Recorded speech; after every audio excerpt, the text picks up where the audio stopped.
Hello, it's Mama Jess, everything you wish your mother told you. Now that I have entered into internet hell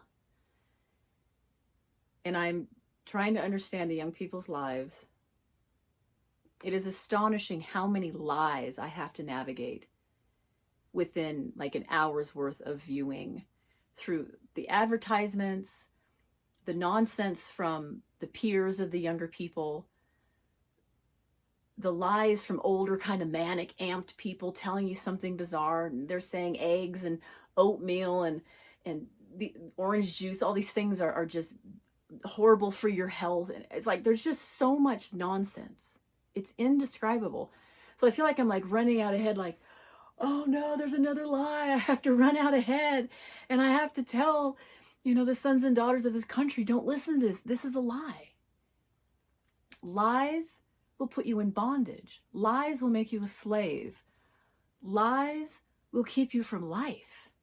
Lies will make you lives. Lies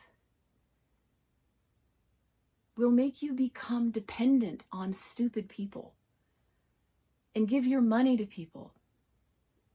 Waste your time and attention and energy on foolish things.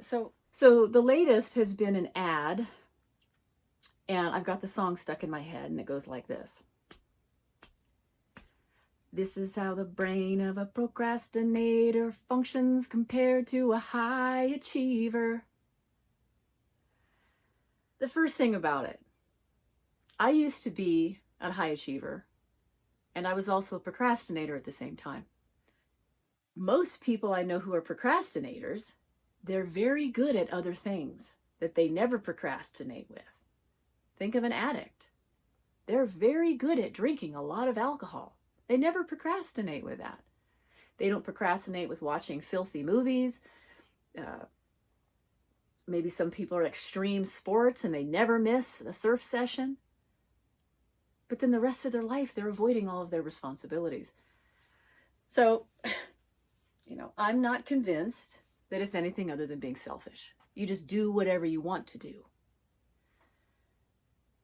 Now, they were offering a procrastination quiz so you can learn what kind of type you are. And what I found remarkable is they said, well, you're not lazy, but you have a broken mentality and a burned out nervous system. But what I know about human nature and what I know about ancient texts full of proverbs that talk about human nature, humans are inherently lazy. If you hang around children, you will learn that. They don't want to get out of bed. They don't want to put on their clothes. They don't want to take a bath. They don't want to eat their food unless it's exactly what they want it to be, unless it's cake. They don't want to do their chores. They don't want to do their homework. But one thing that they do want to do is go play. They want to play video games. They want to watch their favorite movie. So there it is again. You're not dealing with someone who is just purely lazy. They just do whatever they want to do. They're not lazy with everything. It's just being selfish. You do the things that you find pleasure in. It's like hedonism. The thing about laziness is that there are always consequences in your life if you are lazy. And that's why I'm so concerned about this procrastination quiz saying you're not lazy. It's just these other things. Because laziness is so rampant in our country. That's why we have such a massive welfare program. People don't want to work. We have people coming into our country that are demanding to get all of their needs met. They're lazy. They don't want to do what's required.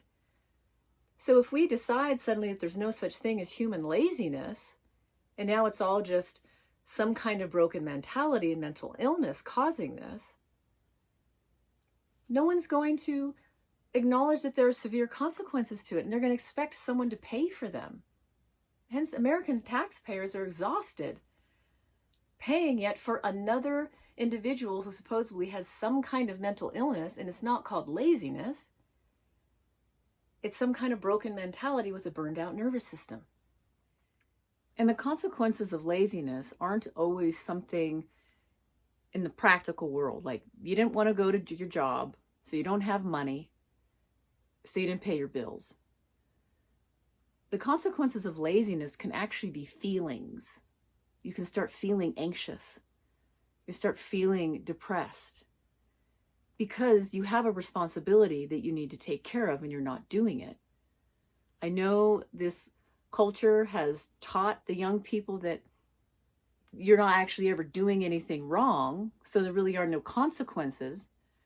You're just taught that you always have some kind of mental illness, that medication or an app now to track your moods is going to help. But the reality is that laziness can be directly correlated to anxiety and depression, and the way to mitigate the anxiety and depression is get to work and take care of your responsibilities. So it's really important you acknowledge if you're doing something bad or wrong, or what some people call sinful, you're going to have negative feelings inside. So that broken mentality and burned out nervous system might actually be caused by the laziness. So if they say, no, it's not laziness, it's a burned out mentality with a broken nervous system, I'll say, no, that laziness might be causing both of those. So again, you need to discern. There are times when we do have severe traumas. We do have a burned out nervous system, but we have to discern. Do not throw out the reality of laziness, which is rampant in our country. How many people are lazy when it comes to taking care of their health? They refuse to eat properly. They refuse to get proper exercise. They refuse to clean their home. But they're certainly not lazy with everything else. There really is laziness. People really are lazy. Many people are lazy and they do only what they want to do. I have met girls so lazy. They won't do anything in their house. They won't clean a thing. They won't cook food for themselves. They won't do anything, but they will work on their hairdo. They put an enormous amount of time, money, and energy into their hair and their nails, but they won't do anything else. Oh, and they'll get down to the coffee shop and order an $8 4-shot espresso mocha with extra whipped cream. And they'll sit back like, I'm just hopeless. I'm such a procrastinator. I'm like, no, you're confused and you're lazy and you're selfish. You do only what you want to do and no one's ever challenged you because you've played this victim like, I've got this mental illness. I've got anxiety and depression and I can't do it. Now, when it comes to a broken mentality, I can certainly understand that because if you have been traumatized, it is very hard to be motivated. You can be very much in the eyes of the onlookers that you are procrastinating. But what is not referenced here is that sometimes when you go through trauma, it becomes an existential crisis and you realize the life that you were living was not meaningful and you need to find another life that can bear the weight of your suffering and bring meaning to your suffering. So if you are procrastinating, wanting to go back to your old life, not wanting to go back to your old life, that's not necessarily bad. So you need to discern. Maybe it's actually a good thing that you're procrastinating and you're unmotivated with your old meaningless, stupid, consumer pop culture life.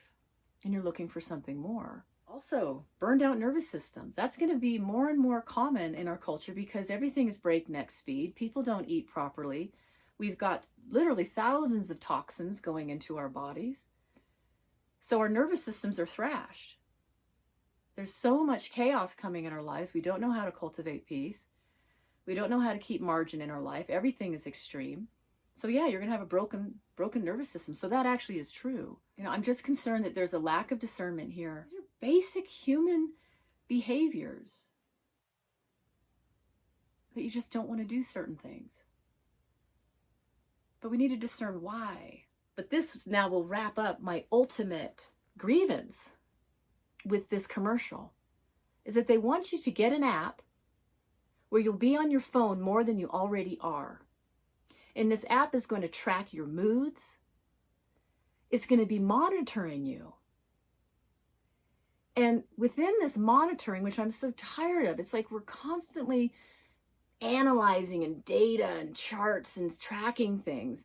There's not one sign of an emotional bond with a human being. Young people need from their inception, a bond with a loving mother and father. But now we're convinced, like, no, just get another app. What you don't realize is a lot of reason we're motivated to do things is because of our love bonds with people. You will do many things that you don't want to do or you don't feel like doing because you love someone. You love your mother, you love your father, you love your siblings. You've learned to love yourself, you love your neighbor. You will sacrifice great things when that bond is developed. But that's not what's happening. It's just another app. And it frustrates me, it angers me, and it makes me sad. And I don't want you to fall into this. I want you to get off of your phone. You need to get off of your phone more and more every day. Wean yourself off of it to where it only becomes something that serves you in the best possible way. So please, don't do any more apps. Don't just get away from it. Stop labeling yourself. You're having a regular human experience. Every human being struggles with being lazy and procrastinating at times. And realize too that a lot of the expectations you have are totally insane. And so, based on these ridiculous American standards of extremism and mania, and people being high on crazy, unnecessary activities in this life, maybe you're wanting to procrastinate for good reason. Because something in your soul is saying, no, don't go this way. So don't beat yourself up because maybe the reason you don't want to do it is that you shouldn't be doing it. So you need to be wise right now, which means that you need to have a lot of discernment about what's going on. Because you could be lazy. You could be traumatized. You could be physically sick because you're not eating properly, and so your body's dragging all day. And you need to take care of your health. You could just be being selfish and no one trained you. You might really have a good reason for not participating in something, and you need to find out why. Because maybe it's just a stupid pop culture, consumer, American dumb life that you don't want to live. And rightfully so, and I support you in getting out. I got out years ago, and I want you to get out too. All right. I just shot that lie. That becomes a full-time job to be a lie sniper, I guess. All right, I care about you, and I want you to live well. So get off your phone and go tackle your day and enjoy. And I'll talk with you soon. Bye.